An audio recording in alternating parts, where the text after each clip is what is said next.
they can do. I actually tried to secure teleprompters for all of us to speak here today, but apparently the White House has cornered the market on all of those in the country. So this is what we have to do.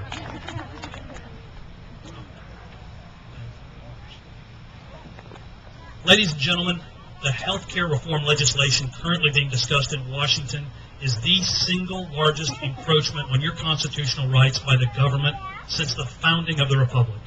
I recognize that this is a rather inflammatory statement to make, but I believe it to be absolutely true. Discussion over a nationalized, or more accurately socialized healthcare system is about much more than just healthcare.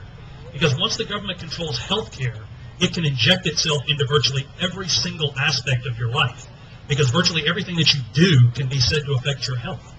The government will then allow you certain guidelines. What doctor you get to see? What do you eat? Where do you live? How do you live? Do you exercise or not? Privacy is out the window.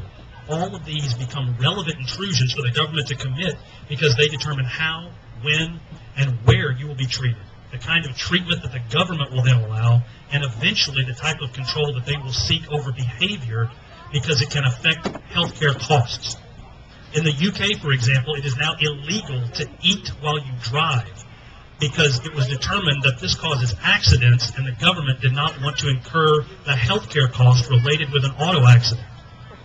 As parents say to their children, if you live under my roof, you'll live by my rules.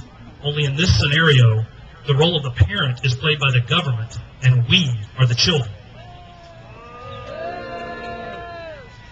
Now, this is not to say that the current healthcare system is perfect and that healthcare reform is not badly needed. The current system isn't perfect, and we definitely do need reform. And the reform that is needed is for the government to remove itself from the equation and allow the free market to create the best possible solution. I'm going to ask for a little bit of audience participation here, but you don't need to have any expertise in healthcare, and you don't need to come up on the stage.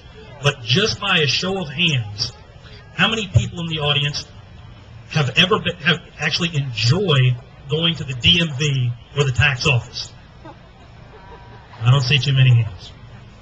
Okay, now also by a show of hands, how many of you actually enjoy it while you're there?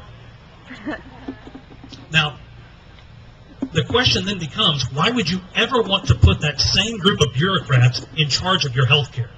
In a recent healthcare debate, I actually heard Dr. Sidney Wolfe, who is an advocate of socialized medicine and an advisor to the current administration, say that government control of healthcare would provide an efficiency in healthcare delivery that the private sector cannot match. Now, for those of you that are replaying that in your head, wondering if you heard it correctly, I'll repeat it. Government control will provide an efficiency in the healthcare sector that the private sector cannot match. World Sid.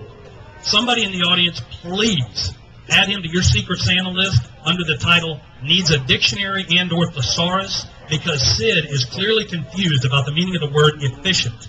And if his plan rests on the government being efficient, you really don't need to listen to anything else he says. But what are the roots of the problem? And when did it start getting out of control? These are the questions I never hear asked and therefore never answered. 20, 30, 40 years ago, how did we survive? Before the government became involved, what did we do? And why are we now in crisis? Well, the answer is quite simple.